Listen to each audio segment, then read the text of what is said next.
Leafs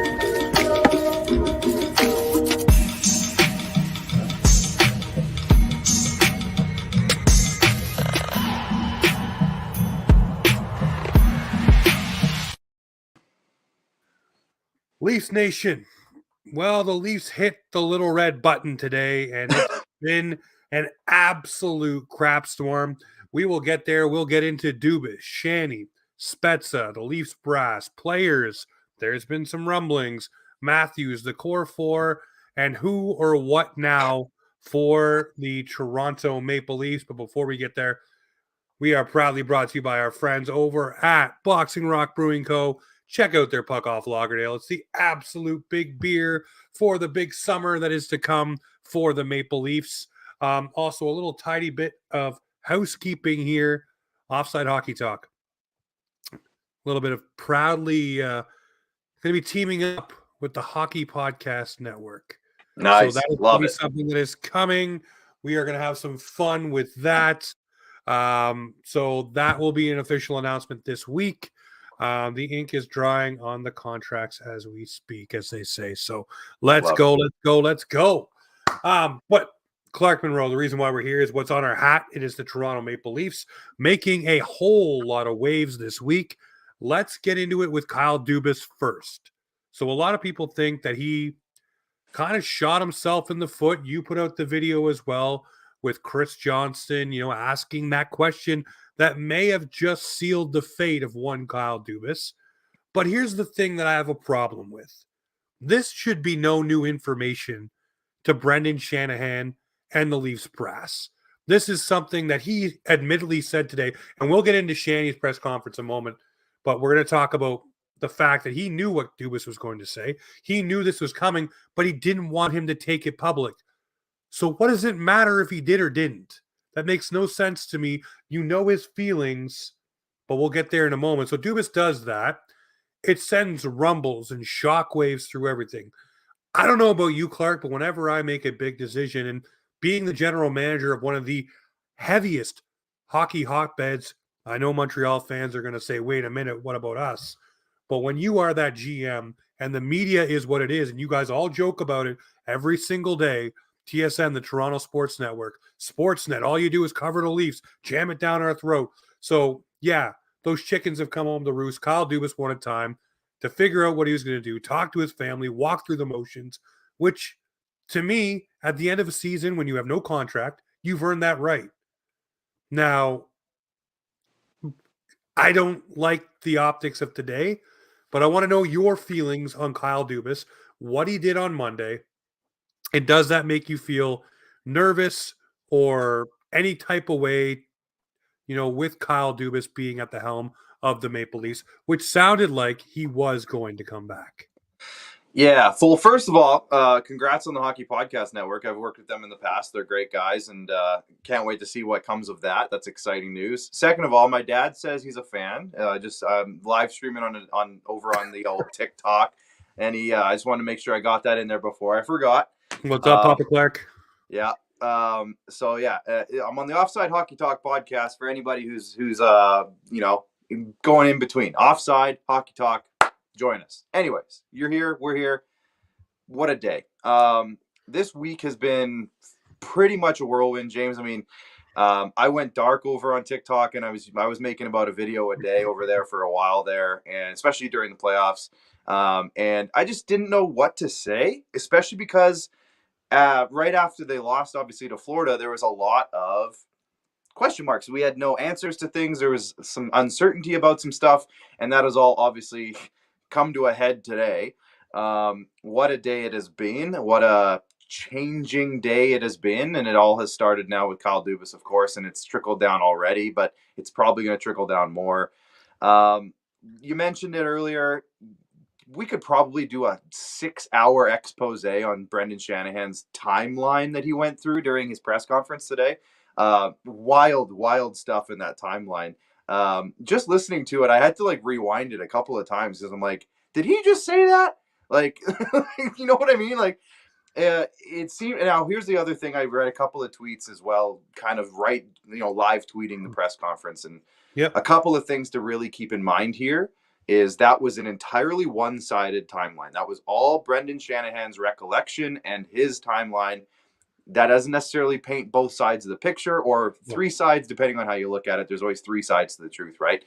Yep. There's the right, there's the wrong, and there's the in-between, or there's the whatever. So your side, my side, and what's in the middle. Yeah, exactly. So that only paints half the picture at least, or 33%. But from his perspective, I found it very, very interesting how he painted the picture that, you know, all throughout this whole process, he was very supportive of Kyle Dubas, very supportive, very understanding of what he was going through. I've been there. My family's the same way.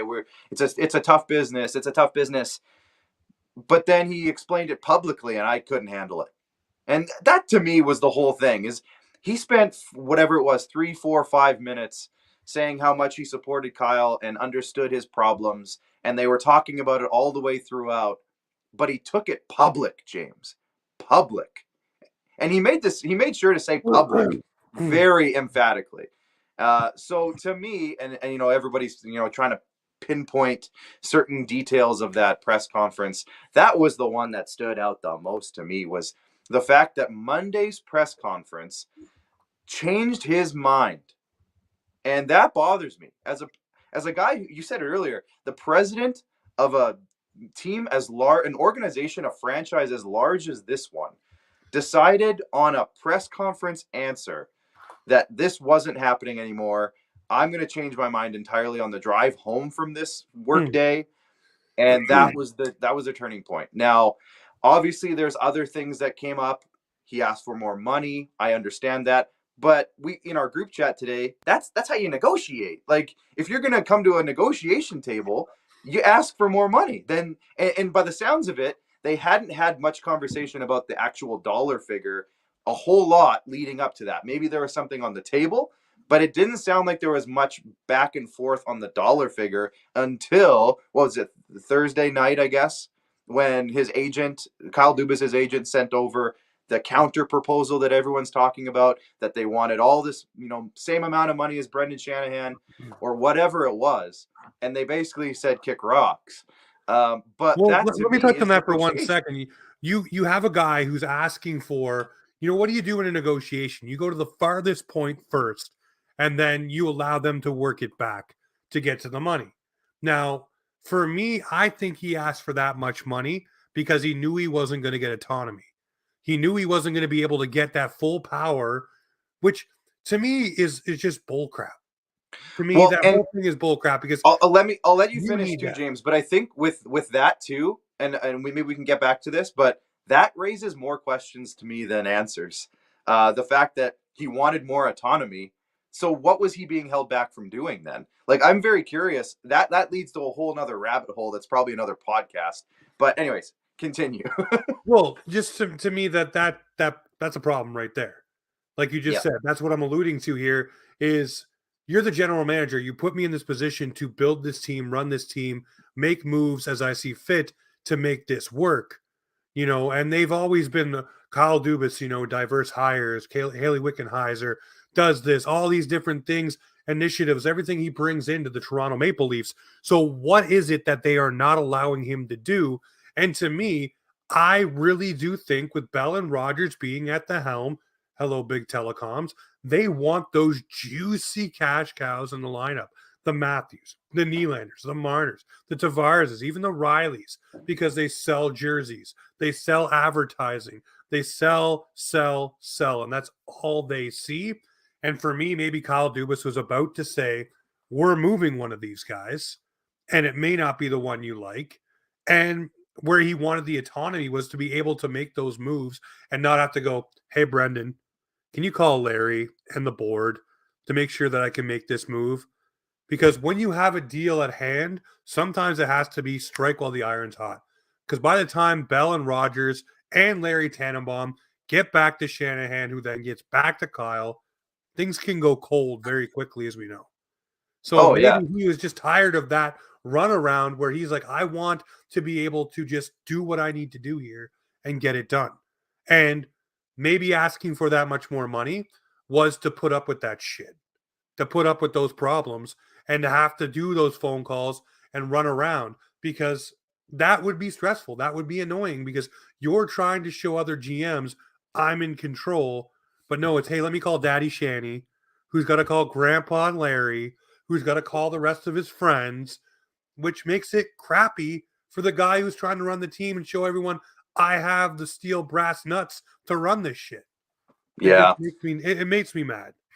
Yeah, it's just an interesting way that it was all handled. And again, hearing Shanahan's timeline brings to light a lot, but I think it also brings a lot more questions. And then from here, now I've seen some comments over here on my TikTok stream that say we're worshiping Dubas and whatever else. This isn't about, at this point now. You know what? I'm past it now. I'm a Leafs fan. We got to figure out what's coming next, and maybe we're not quite there yet, James. But at the same time, I'm looking at who's the next guy going to be and what kind of deal is he going to have to put up with. Well, because yeah, if Dubas was dealing with it, if Dubas was dealing with it, then whoever the next person is going to also have to deal with it. So that's where we're getting at here. It's not that we're saying that Kyle Dubas was screwed in this whole situation.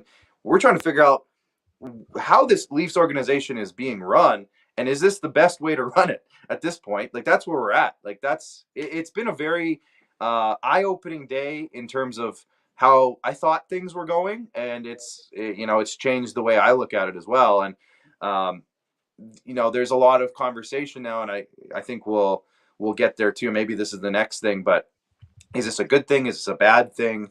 All these things kind of come up throughout the whole conversation as to whether or not this is good for the organization, bad for the organization. And what's going to come next for this team. I think there's a lot of questions coming up. No, I fully agree with you. I look at this and say, for the Toronto Maple Leafs here now, we're not worshiping Dubas. I'm not worshiping Dubas. I'm not trying to figure out what's going on with Kyle Dubas. That part is done. That deal is shut. The door is shut. Now we look forward to see what's going on. But what we want to do is we want to walk through each step and figure it out as we go, because this is what happened this week. We got Dubas first and Shanny second. We had Keefe in there, but I'm not even worrying about Keefe right now. For me, I think he's a lame duck and he's gone. Sadly, I like what Keefe has brought to this squad, but we're not even going to touch on him because I really do think, because Shanahan didn't even mention him in his entire press conference. He didn't even mention Sheldon Keefe. So for me, I look at it and say, okay, that part of the ship, I think, is sailed with Dubas. Let's get into the Shanny talk here. So for me, I look at Shanahan, and I think it's like this. And I made a video on TikTok about it. I really think he went after Dubas. I do. Talking about being there every day emotionally for him. And it kind of made me think of like a dad holding a kid's hand. I'm there every day checking in, holding his hand, walking him through these emotions, doing all these things all year long. I was there, he kept saying. But also, how many times do you have to say in one press conference that you were the one to let him go, not that he walked away? Yeah, I had to make the tough decision. Came up a lot. Yeah. I made the decision. It was my decision. I made the decision, Are you trying to convince yourself or are you trying to convince me? Because really, I think that you personally probably didn't make the decision. You probably didn't fire him. He probably balked at whatever you were offering just as much as you balked, and you both walked away with your hands in your pockets staring at the sky. But for me, I don't know. I'm going to say this. I think Shanny's got to go too. I think Shanny needs to get out the door too. If you're scorched earthing it again, which is what they are, because now you have Spezza, who left before the press conference with Shanahan even happened, tendered his resignation, handed that in like, see you later, I'm done. After the news of Dubas broke around the organization, many higher-ups within the organization not happy with what happened. Many coaches not happy. By the way, the entire Marley staff let go today. That's another thing that happened today, which is, wow, okay, keep it going. So yeah, on that, just really quick, I've heard that maybe that wasn't necessarily a bad thing. Like, it sounds like that team was not, it underachieved. Apparently. Well, you know what? There's no problem with that, but as it dovetails and pertains to everything that's happening today, it's just another thing that you add to the layer. But then you start reading comments from certain people that are kind of in the know about the Toronto Maple Leafs, like the Chris Johnsons and the others, Mikey Stevenses of the world, who do have some inlets and inroads to the Toronto Maple Leafs. And yeah, again, Matthews, Marner, Nylander, Tavares. From what I hear, Matthews and Marner not so happy. Do not like this. And here's the thing. Here's one thing you could say. Maybe they need to make it uncomfortable there. Yeah. But here's the thing. I would have rather made it uncomfortable with Matthews on a 4 or 5 year extension. With Nylander on a 4 or 5 year extension. I would rather those deals be signed and knowing you're keeping these guys. Because now what Shanny has to do is bring in a new GM who now has to basically fill a coaching position, run the draft that's coming up. Oh, and by the way, you have your core 4 players who are about to have no movement clauses all kick in at the same time, but you have to make sure that 2 of them sign extensions or are interested in signing an extension before those kick in. Otherwise, you lose all the power. Well, that's exactly it. And that's the biggest thing in this all for me is that I don't know how much quicker they could have done it. Like, they really couldn't have done it much quicker. But, there's some really important times coming up. And the biggest one for me, like you said, is basically by July 1st, they have to make a decision whether Auston Matthews, former MVP, and even though, he didn't have a great second round, I'm not going to defend him in that regard. He had a really good first round. Let's be honest. He had a great round against Tampa Bay. He scored some big goals. He did his job in the first round. Didn't work out in the second round. You know what? I think Auston Matthews jammed his wrists when he fought. Oh, there has to be something there for sure. There's something there. But he's still, regardless, he's still one of your franchise centerpieces. He's a former MVP, whether you agree with it or not. He was. And then Nylander, 40 goal scorer, he's getting better and better. As much as people hate to love William Nylander, he had a really solid second round outside of a couple of mistakes, which everybody else also made. He had a really solid second round. He scored one of the biggest goals in that round in order to give them a chance to stay alive. Whether it paid off or not, he still scored it. And he had a really, an interesting first round against Tampa, you might say. But like I said, outside of a few mistakes, I think he had a really solid round playoff series. Both of them, playoff run, I should say. And even then, he's a 40 goal scorer now, and he's proven that he can do that. And I still think he's evolving his game. I still think he's gotten better over the years defensively. Now, in saying that, now I'm just praising these players. They have to decide whether they're keeping him or not. If you're gonna go past July 1st with either of those guys without an extension or a trade, then what? Then you have no certainty whatsoever in what everyone loves to talk about is how much they get paid. In about 25% of your salary cap, you have almost no certainty on whether those guys are coming back or not.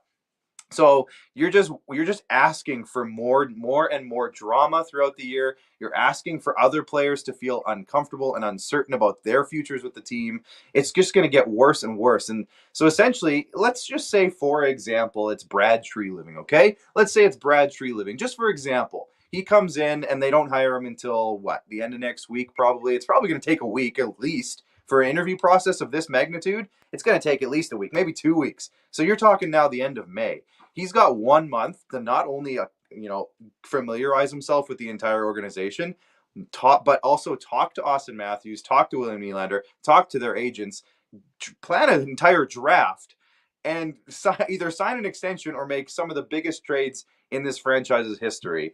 And I saw a great tweet. I don't know if it was Mike Stevens or if it was Rachel Dory or whoever it was on Twitter, but they basically said if it is Brad Treliving and he comes in and his first task is trading one of those guys, and he turns out to do the same thing he did with the Matthew Tkachuk trade in Calgary, he's made 2 of the most lopsided in a bad way trades. He could potentially have 2 of the most unlopsided trades in recent history in the NHL under his belt on 2 different organizations in 1 calendar year. So it's just, I don't know. That's just all speculation that if it's Brad Treliving, of course, but I don't know. It's a crazy, crazy time, and the general manager has a lot on his plate and 2 massive decisions, along with an entire draft, an entire free agency plan, an entire re-signing period, an entire, everything. There's a lot going on in this next month and a bit. So it's a tough time right now, and I can't imagine that Brendan Shanahan is like happy about any of this. I can't imagine that this is the way he wanted any of this to go. And here's hoping Brandon Pridham can pick up the slack for a couple weeks. Listen, Brandon Pridham is a guy they want to keep. All the cap shenanigans and all the stuff that the Leafs, have manipulated and other teams have followed suit on is because of Brandon Pridham. And there's a reason why Calgary wants him and other teams want him as well. I don't know, man. It sucks. It absolutely sucks because for the first time, the Leafs do another Leafy thing. But for the first time, I'm like, man, why? Why? You could have just left it alone, let it breathe. Because you know what happened? The Toronto Maple Leafs had literally, I don't care what anybody says about this, had their most successful season since the early 2000s, making it to the second round. And what do they go and do? They just, boom, just drop a bomb and say, no, you know what? Doesn't matter if we made it to the second round. Doesn't matter. And none of that matters that we had a little bit of growth here. Doesn't matter. We're just going to blow it all up, throw it all out the window and figure something else out. Yeah. But the other thing that really bothers me about that, James, is it wasn't just that, because all the reports out there are that after the Tampa series, they were ready to extend Dubas that day. They were ready to extend him at the trade deadline. Exactly. That's what Shanahan did say. That he said in the press conference that the trade deadline went so well that he was ready to do it then. And then after one quote, that changes. And that just bothers me a lot. And it's not about Dubas. It's not saying that we should have kept him at this point. It's a very, very questionable way to make a decision of this magnitude off of basically Kyle Dubas getting asked a blunt question by Chris Johnston. And giving a blunt answer. And giving a somewhat, pretty blunt answer. But the answer was, this is a very stressful season. This is a very stressful year on myself, but also my family. I need to take time to talk to them and figure some stuff out. Now, I did see a clip from Nick Kypreos that made me think a little bit. And, Nick Kypreos is a very love-hate person in this media landscape. Yep. Because he does say a lot of stuff that, sometimes comes off the wrong way, or he says it wrong, or it gets proven wrong. Hello, William Nylander for Nick Ritchie back in the day. Actually, Brandon Montour was a part of that too, and that would look pretty good now. But that's beside the point. We'll talk about that another time. He said he didn't like, and I actually, I can see his perspective on this. He didn't like how Kyle Dubas brought his family into this to make them seem as if they were pawns in this whole scenario. Basically saying, like, my wife and kids aren't happy, so give me more money. Like, I actually kind of understand where he's coming from and why he didn't like that, or why you could perceive that as not a very good thing to do, ethical thing to do. But at the end of the day, it's just a very, very weird timeline. And I think, again, I've said it earlier, but it just raises more questions for me than anything. Okay, but at the same time, everyone says that. Whether they're facing retirement, resigning, UFA, every person says, I need to go talk to my family and see what happens. All Kyle Dubas did was take it to the next level and just say, you know what? This is such a pressure-packed place, and everyone has an opinion. But the problem for me is where I am a younger general manager, which he is, he has kids in school. His wife is out, whatever. Grandma Doobie, for crying out loud. By the way, she said, no way, you're not keeping me. Yeah, she tweeted a bit today, and I was a little sad by that. Yeah, she was not happy. But I look at it like this, and I say, I laud him for coming out and say these things. Those are things we want to hear. We ask for those opinions. Because if Kyle Dubas simply just said, I need to take time, reflect, then we'd be like, reflect on what? What are you reflecting on? Do you want to be a GM? Do you like this team? Do you like this city? What is it that you need to reflect on? We would ask those questions amongst ourselves and not know the answer. But instead, he gave us the answer, and everyone's like, well, you know what? He's weak. He's weak. He's too soft. Oh, you can't let social media get to you. You can't let it get to you. I'll tell you what. Social media kicked my ass during the playoffs. People talking about my appearance, my weight, all that different stuff, right on the lives, right on TikTok Live, and I didn't bother going during the best part of the year doing any more lives during the playoffs because of it. Yeah. So yeah, social media and all that crap, and I'm way the hell down here. I'm not even Yeah, in so the it's pretty even. I don't know. well, but I'm just saying that affected me in that way. I can only imagine the magnitude of being under the microscope of having the actual media. Mhm. Guys like Sid Sixero on a morning talk show calling you out every morning, Stephen A. Smith style. Then social media, then getting it in public, then your kids getting it, bringing it home, your wife, your grandmother, doesn't matter who it is, they're all bringing it back to you. And you know what? I get it. It's part of the gig. It's part and parcel of being a public figure. But at the same time, it does wear people down. And this was his contract year. He did everything he could to assemble the best roster we've seen in the playoffs in a very long time. Every player people were clamoring for, he went and got. The McCabe's, you wanted that guy. I wanted Ryan O'Reilly. I wanted Nola Chari. Boom, off the checklist. Here we go.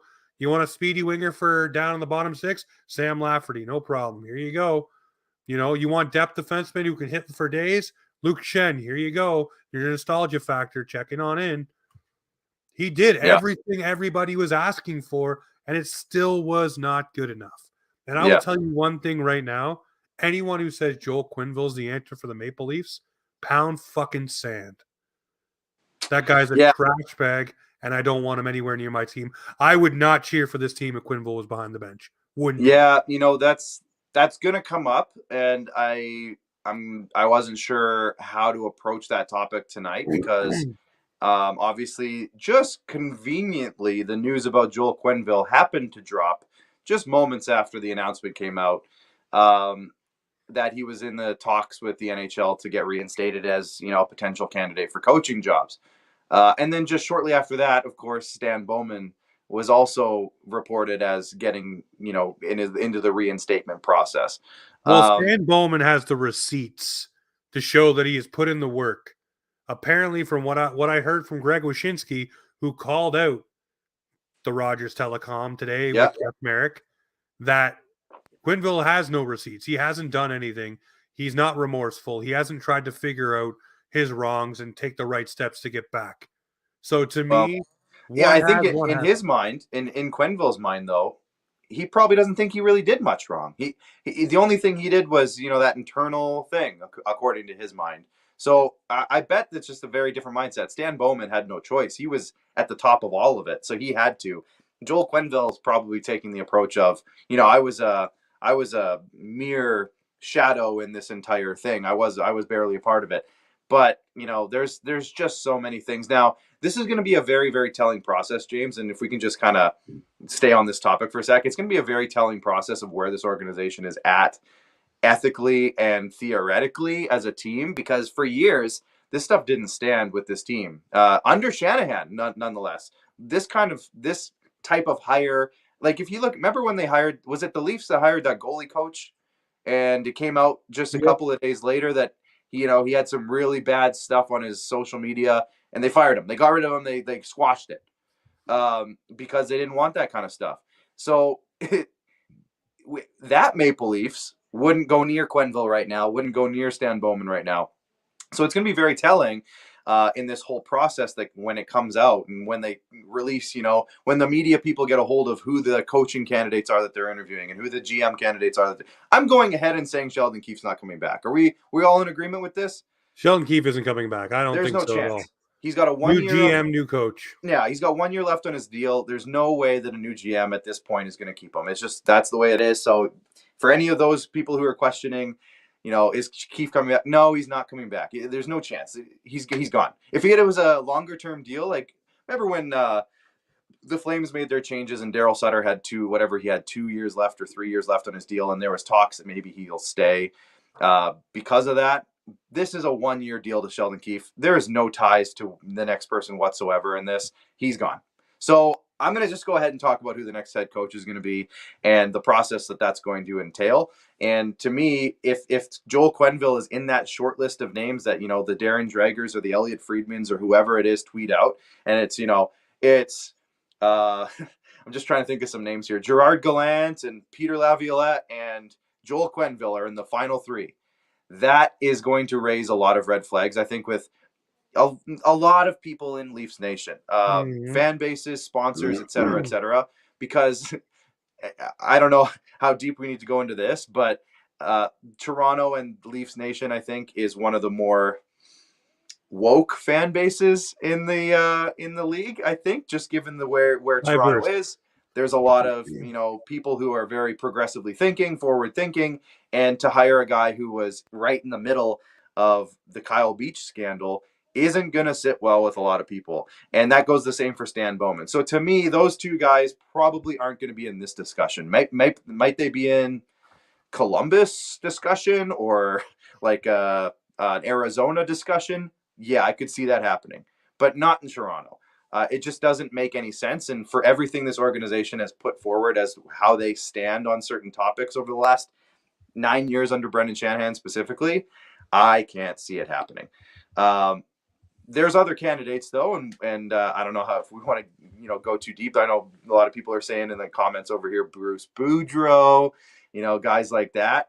I said earlier I would if Bruce Boudreau is going to come in, assistant coach him. Like I think he'd be a really really good assistant coach if he wants to. I don't know if he even wants to anymore, but I think he would be able to do a great job as an assistant coach and kind of be that fun guy that the players love.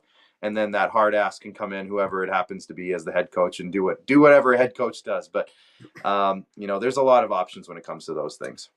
There are, and it's going to be the GM that comes in first and sets the table. So I mean, yes, absolutely.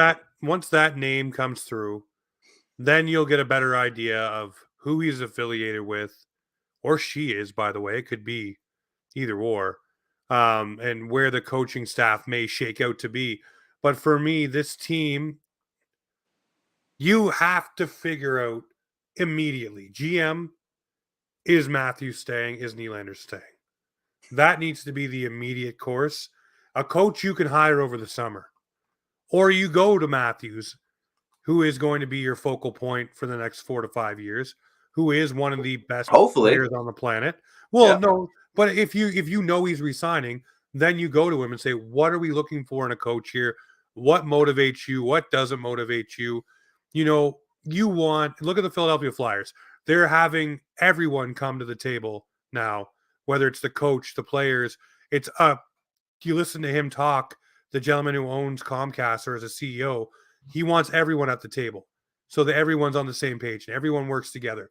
Well, great. So that means Matthew should have a seat at the table, not to say what's going to happen, but to say, hey, this may not work with this group. This guy may not resonate, because that's what happened with Babcock. These guys tuned him out and it was done.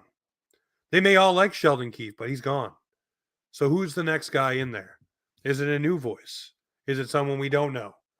I don't know, man. Just the way this whole thing went down, and the way that Brendan Shanahan basically said the next GM, needs to have a lot of experience. Like we need an experienced guy or person, I should say.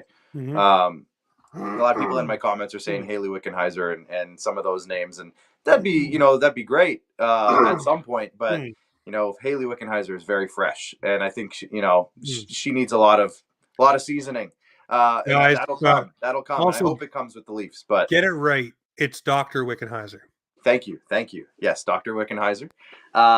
I hope she's with the Leafs a long time and eventually maybe does become the GM, but she's like brand new in the role that she just got this year. So let's take it down on the Haley Wickenheiser, because as Brendan Shanahan said, the next one that we get will, a lot of experiences will be a very important asset or a very important quality or whatever he said. So to me, that means, the guy or the person has to have been a GM at some point before. That doesn't leave a whole lot of candidates. There's only a few out there. Like, unless he means somebody who's been an assistant GM for a while as well, because that's where Eric Tulsky comes in. A lot of people are throwing his name around with the Carolina Hurricanes. Really interesting option. Kind of an older version of what Kyle Dubas was when he was coming into the league, like kind of that whiz kid, very smart, very forward thinking. I don't know if that's the direction they want to go in, though. By the sounds of it, they want, Mark Hunter.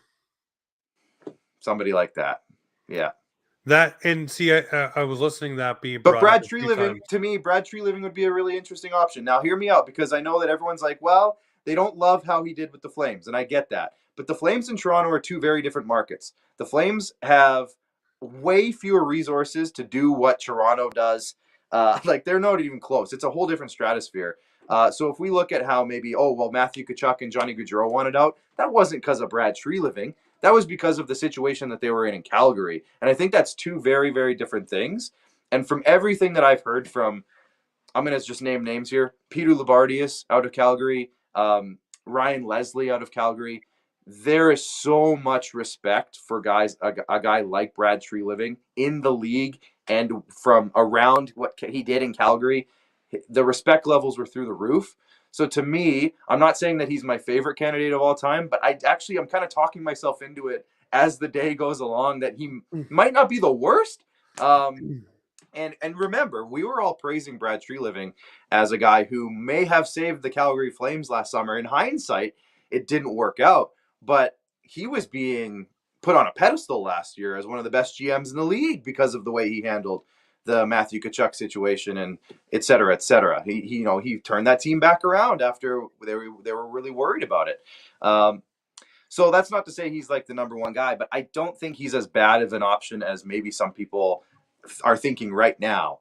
And to add to that, I think I put it in the group chat, James, but Frank Saravalli came out and said that it sounds like the Flames might be rethinking their stance on letting him talk to teams in advance of his contract running out. Whereas before they were like, nope, June 30th, you can't talk to anybody. But they might be softening on that and letting him talk. And of course, that also had to come out today of all days. Of course, people, things happen on days like this, James.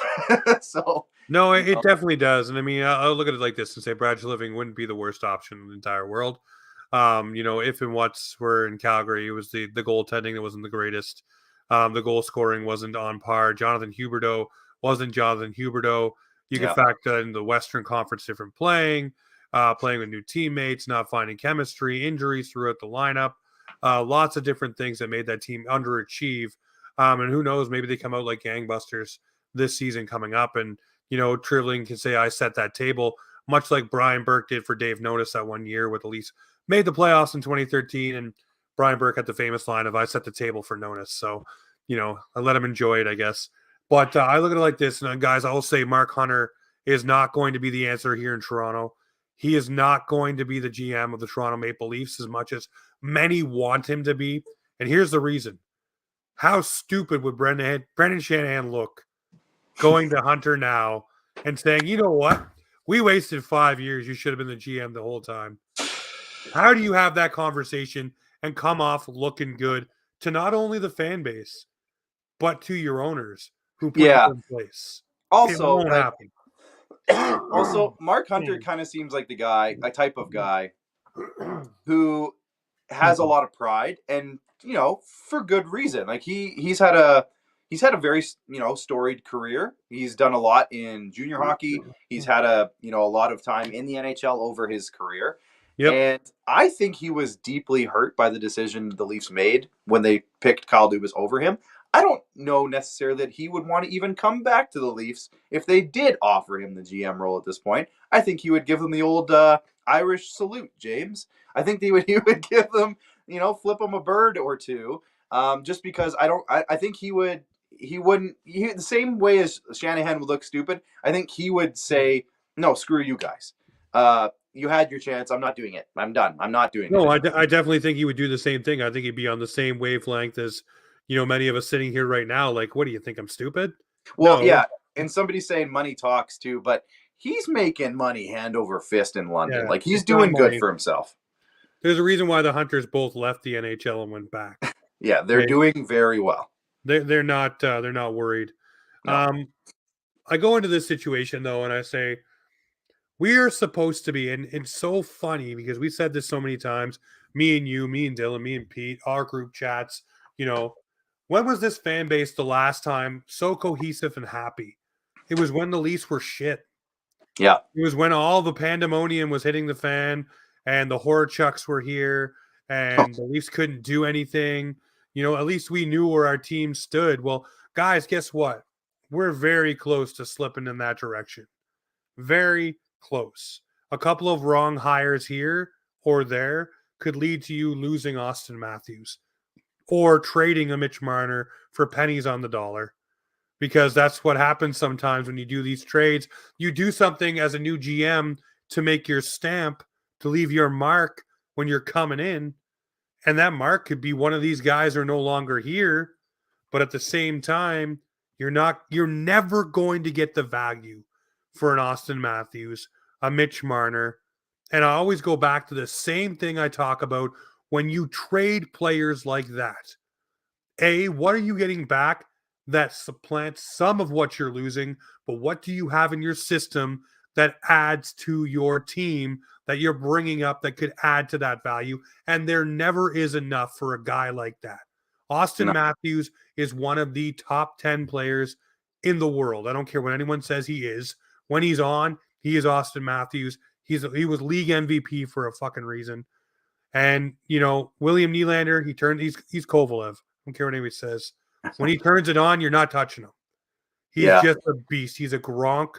Mitch Marner, he led the Leafs some playoff scoring. He disappeared a little bit. At the same time, I say this, Mitch Marner, he's what the Leafs need for a playmaker. He is.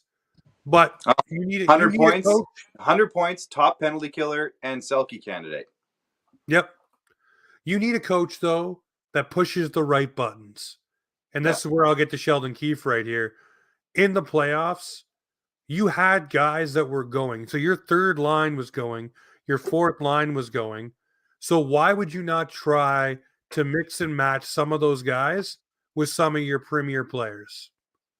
Throw them in there. Throw a Matthews in there on a shift just with two of that line and just try to let it run. Or put those guys up higher in the lineup. You know what line really worked that they used maybe once or twice? O'Reilly, Marner, and Matthews. They had some buzz, man, but they never went back to it. They had some magic, but Sheldon Keefe was steadfast in trying to keep it the way it was. And that's burned him before, and it burned him again. Yeah. But they need a coach that'll push the buttons. They need a coach that'll actually get things rolling for this squad. I love Keefe. I love Dubas. I love the comfortable feeling as a fan knowing my GM would go and try to make every move he could to get this team to where it needed to be. Yeah. I love the fact that we had a coach that cared and wanted to try to figure it out. They didn't get the results they wanted. So now we're all twisting in the wind, wondering what this team can do, wondering what it'll bring in, and wondering really who is going to go from this organization still to come. I fully already think Keefe is gone. Period. Yeah, he's gone. Like, I think we all need to just kind of accept that, and that's what it is. Keefe is done. There's no chance that the next GM keeps him. He's on a 1-year deal. It's just not how it works. You never see it. So he's gone. So the candidates that are out there right now, I mean, there's probably some people that I'm not thinking of top of my head, but Laviolette just got let go. Peter Laviolette. Gerard Gallant is out there. We said Bruce Boudreau. I don't know if Bruce Boudreau even wants to coach anymore. He's up there, and he's older than we think he is. He's been around for how about this bench? Because the Leafs really can spend as much as they want in these departments. Oh yeah, for sure. And they're probably going to lose Spencer Carberry too. They are. So yes. If you think about Gerard Gallant is your head coach, the hard ass. Bruce Boudreau as the talker, and then just go grab, I don't know, one other half decent coach. Maybe even put Laviolette there. Have 3 head coaches out there, just game planning the shit out of it. Somebody in the comments over on my side said, bring in John Tortorella with Bruce Boudreau. What a tandem that would be. Just the most polar opposites. It'd be hilarious. But listen, well, the other one too is Daryl Sutter. Like, that's kind of scares me a little bit. That scares me. I'm just saying he's out there. Gerard Gallant he's one of those coaches that for the first 2 years when he's somewhere, teams just super overperform under him. Yeah. Go gangbusters, go nuts. You look great. Absolutely great. but I think his message wears off after the 2 years. I think Gerard Gallant might be the answer here to get the most out of all of these guys. But that's the thing is that with what happened today and the lack of direction that I feel for this team now, like for the last 5 or 6 years, I felt like we all had a good sense of the vision and direction of where they were going. I thought they were still going in that direction and it wasn't done yet, but it's over now. So we got to start fresh. Like I wasn't anticipating that this summer, but here we are. So now the thing is that we won't really know what kind of coach they're looking for until we figure out who they're going to bring in for their GM. And then we can start to get a feel for the new direction of where that person wants to go.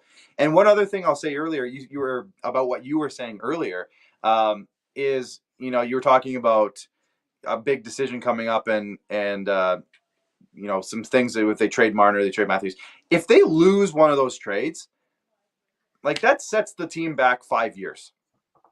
Essentially, because this is Austin Matthews, like you said, top 10 player. Like him or not, Mitch Marner, probably a top 20, 25 player in the league. Nylander, arguably, you can put him wherever you want. He's up there in that conversation for, I don't know, let's say top 50, 60. And John Tavares is no slouch. Like, he was a point per game. And say what you want about him. He's not getting traded. For goodness sakes, he has a no movement clause. He's the captain of the team. He's not getting traded. Relax with the Tavares trades. They can't trade him. It's not going to happen. But if you trade those guys and you lose those trades or those trades go poorly, you're legitimately setting yourself back 5 years at least. Like, these are 25, 26-year-old players who are award candidates. These are the guys you draft for. This is what you do in drafts. This is what you hope you get in drafts. And we've developed them to a point where they're now at that status. And to just dump them off because we're all grumpy, that's not good. Like, that's just not good. Like, as much as you guys want to trade everybody right now because we're not happy, like, that's just not how you do it. Like, this is why you draft these guys, to get these types of players. And if you trade them for I don't know, there's so many, like Chris Kreider and freaking Barclay Goodrow. You're getting worse, objectively worse. Say what you want about how Kreider plays in the playoffs or how Goudreau plays in the playoffs. If that was what the trade was, I'm not saying that's what it would be. I saw somebody say Panarin. I saw somebody say, stuff like that. The Rangers seem to be a very big focus in all these trade talks for some reason. But I think the one trade I saw was Panarin and Capo Caco, along with a couple of draft picks for Mitch Marner. And, just to break that down really quick and how I view that trade is Panarin is a 5-year-old defensive, way worse defensively than Marner is. Yep. He's slowly decreasing his offensive production. And he's not Mitch Marner. Like, he's worse. He doesn't penalty kill. He doesn't do any of that stuff. And Capo Caco has done nothing in his career to say that he's anywhere in the realm of worth it for that trade. So to me, you're just getting worse. Like, you say what you want. Maybe Panarin's he's a good player, but he is not as good as Mitch Marner. He just isn't. Like, say what you want. He isn't. He's not nearly as complete of a player as Mitch Marner is. So anyways, just if you lose that trade and you get an older player like an Artemi Panarin, for example, and that doesn't work out, your team you just blew up your team. And now we're getting back to the point, James, that we were at in the late 2000s when Matt Sundin wouldn't accept a trade, and you're just waiting for the moment when your team starts to tank again. And that's why do we want to be there? Why do we want that? I just feel like we just set ourselves up for this sustainable success that we were working towards forever, and now everyone wants to tear it down and let's blow it up and be bad again. Why do we want that? It just doesn't make any sense to me. I know that everyone's mad. I get it. But there's so many hot takes coming out right now that they're hot takes. Let's just leave it at that. They are hot takes. And here's the thing, okay? And one thing I just want to address to the chat room over on TikTok. We're doing a live podcast at the moment, me and Clark Monroe. This is available live on YouTube, Twitch, Twitter. You can find it anywhere tomorrow as well. We're live on TikTok, basically just so it's another avenue for everyone to hear and see everything. When we're done the pod, we obviously will join in lives and talk with folks after that. So just letting you know that side of this. But, and again, we are proudly brought to you by our friends over at Boxing Rock Brewing Co. Check out their Puck Off Lagerdale, the big beer for the big podcast. Now, listen, for me, I look at this whole entire thing and it's okay. You find your GM, you find your coach, then the moves start getting made. I think in my heart of hearts, Matthews stays. I just do. I got a feeling Marner stays. Tavares stays. Nylander won't be back. I No. just got a weird feeling on Nylander. And I think he should be, by the way. Not saying that I don't, but I think a new GM comes in. Like I said earlier, they have to make a mark. They have to make a move. Well, I think, yeah, and the way I look at it too, and if you want to read a good article about William Nylander and the type of value he brings, Rachel Dory has I know, friend of the show, Rachel Dory, friend of the show. She has a really good article about William Nylander and why he's so valuable and why he's not the right one to trade. And as much as I totally get her perspective, I also think that he's the one that's probably going to ask for the biggest raise of all of them. And when you're thinking of straight dollars in, dollars out, if he's going to be asking for a $3 million raise and Austin Matthews is only going to be asking for a $2 million raise, or Mitch Marner's asking for whatever he's at, I don't know what Mitch Marner's, that's 2 years away. We don't have to worry about that. But if you're talking about Austin Matthews compared to William Nylander, Nylander's probably asking for a bigger raise than Austin Matthews is asking for. So when you think of that, maybe you go to William Nylander. Well, you don't have to, because he doesn't have a no move clause right now. He doesn't have a no trade or anything, so you don't have to do anything to tell him anything.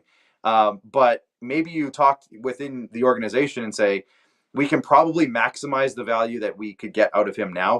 He's just coming off a 40-goal season. You know, he scored some big goals in the playoffs, et cetera, et cetera. And I looked at a team. I said this very hypothetical trade scenario, and I could see something like this happening with a St. Louis Blues. This is the team that I went to. And Braden Shen was the one that I first saw. You know how St. Louis, obviously they're going through a bit of a retool recently as well, obviously moving Ryan O'Reilly. Who knows if he goes back there or not. But they have that Jordan Kyrou, Robert Thomas group coming up. And they have a bunch of older guys around them. And Braden Shen's, he's in his 30s now, which makes me feel old because me and him are basically the same age. But Braden Shen has cost certainty for 5 years. He's $6.5 million for 5 years. He's won a cup before. He's been an important part of a cup team in the past. And he's the type of guy that everyone in my comment section right now is talking about. Yet when I say his name, everyone says, no, he's not good enough. He's not good enough. He's too old. He's not good enough anymore. That's the type of guy you're talking about. Like, who else are you going to get? That's the guy. There's no better option than that. So Lucky over here says he's a bit better than Kerfoot. Shen? Yeah, a bit better than Kerfoot. Okay. You know what? Lucky knows his stuff, man. I'll give Lucky full credit on that. I'll take it. Bit better than Kerfoot is an improvement. So that's good. But are you really going to trade one of your best guys? No. I'm not saying straight up. But yeah. My proposition was you get Shen, and you get a guy like Jacob Vrana, for example, just an example. A guy who's on a cheaper deal. He performed well when he got back into the NHL. He scored 10 goals for the Blues at the end of the year there. When he came back, obviously he's going through a lot in his life. But if you got like a Shen, a Vrana, and a first-round pick, which is the Leafs, by the way, they have the Leafs first-round pick, and you get it back, that's the type of trade package we're looking at here. So what I'm asking here is, I'm not saying that's a good trade package. What I'm asking here is, if you don't think that's good, that's what they're getting. You don't win these trades. You don't win the trade. Exactly. You're not going to get what you guys think. We're not getting Leon Draisaitl. We're not getting Elias Pettersson. We're not getting these guys that is Trevor Zegras. Like, we're not getting these guys. It's not happening. So if you're not okay with the trade that I just put forward, then you're not okay trading one of the big four, because that's what's coming back. That's what I'm trying to get at here, is that it's not going to be a trade return that anyone's happy with. So the fact that we're all pushing this just bothers me so much, because everyone thinks it's going to be better on the other side. The grass ain't always greener, James. That's what I'm trying to get at. Thank you for attending my TED Talk. No, the grass isn't always greener. And trading these guys, again, we don't even know if it's going to happen. But at the same time, if a guy is to go, it is probably going to be Nylander. Yeah. Obviously, because the Do-Re-Mi is going to be a little higher than they want it to be. Well, and if you do trade him to a team, and just to finish my point there and add to what you just said, that team's probably going to be able to give Nylander the money that he probably wants to, or asking for. There, so that's part of it as well. Like, you probably can't trade a Nylander without some sort of extension being agreed upon, because otherwise he's a 1 year, pawn. Like he's just going to leave. So if he doesn't get an extension in place before he gets traded, that team's probably not going to take him. That's another part of all of this is that, you know, he doesn't have a no move clause, so the Leafs can do whatever they want. But a team probably wants the security that they're going to be able to re-sign these guys as well. Otherwise, they're not going to do it. Let's do this deal right here. Nylander and Robertson to the Ducks for Zegras. Straight up. Just do it. 2 for 1. Well, I mean, Robertson, if you think about it, who knows what his value is right now? I have no idea. You know what? That's a deal that I would do. If you know you cannot re-sign William Nylander and you have to sacrifice a member of the core four, and you can straddle along a Robertson and probably a pick in there as well, I would say the Ducks would want for a young Zegras type player who's and cheap. You know, yeah, and cheap. That would be, you know, why not? Why not? And again, all we're doing here is spitballing. All we're doing is having fun. It's what we do. Well, we're probably going to have a whole other episode of trade scenarios. Like that'll be in a couple weeks. We're just getting into this. Like this is just starting. So, but what I'm saying is all fresh, right? The wound has just been ripped open by Brendan Shanahan, and there are many cuts within it. You look at the Jason Spezza resignation today. That was one that told me a lot about the tone of what's going on around the Maple Leaf organization. Because a guy like Jason Spezza wanted to be there, wanted to learn, wanted to take it further and do things for the Maple Leafs because he wanted them to win. For him to tender his resignation without anyone telling him or, you know, writing on the wall or whatever, that said a lot to me. That said a very, very big thing to me. And now it is on Brendan Shanahan and maybe Brandon Pridham to right the ship and get some goodwill back in the Leafs organization. Mm-hmm. And that goodwill needs to start with the superstars you plan to build around. Whether that's Matthews, Marner, Tavares, Nylander, whoever it is.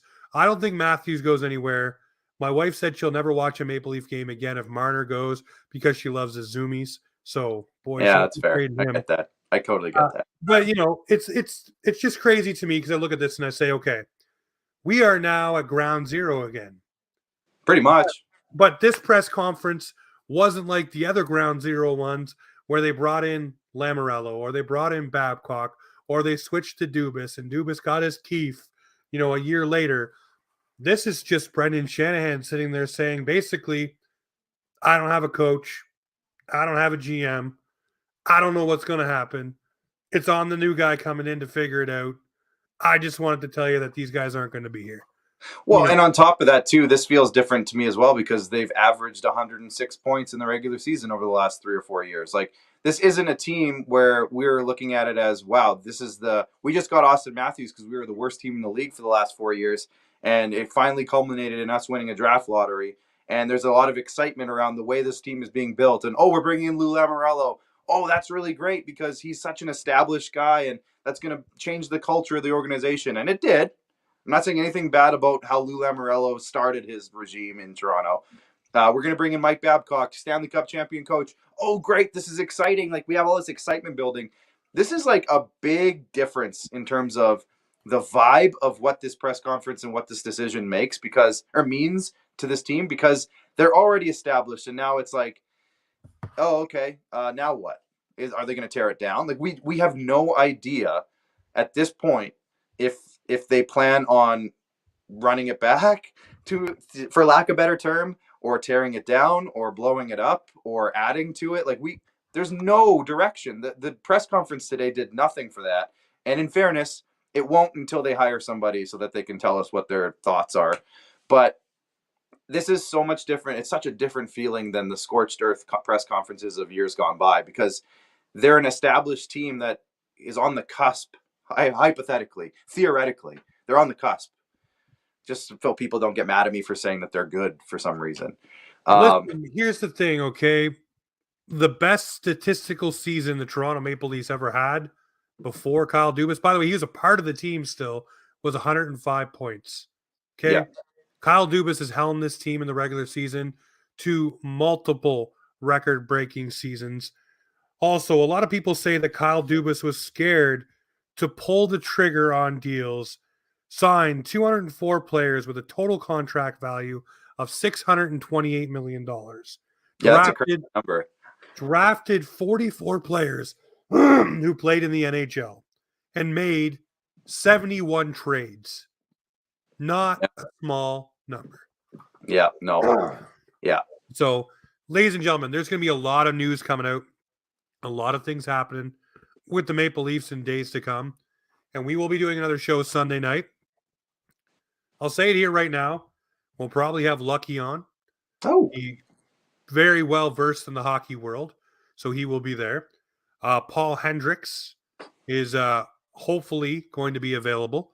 That's such a good time for him because I've always loved that guy, but his perspective on these types of things it's second to none. I love hearing from him, so I can't wait to listen to Paul Henny. Henny tweets. So we could be it'll be a nice stacked up kind of show with guests rotating in and out. Obviously, Clark, I'd love you to be a part of it. That's on you. If you'd like to be there, it will be a very fun show. But we are going to probably be going live with one another on TikTok when this episode is done. So if you want more Leafs talk and more fun, we will be there. But Clark, I always want to say you are like the unofficial fourth member of the show. Appreciate everything you do when you come on. I appreciate it, man. And apparently it's not official yet, but Mike Bullard may also be joining the show Sunday night. Former 50-goal scorer and captain of the Pittsburgh Penguins. Lucky dropping that tidbit in my chat here. So another name added to the roster for Sunday night. Could be a good show. It's going to be like a 5-hour show. good talking points and really dig down deep on people that have been around the game for a long, long time. So yeah, we will check that out for sure. But ladies and gentlemen, as I always say on this show, this is Offside Hockey Talk, where the Maple Leafs and hockey come to talk.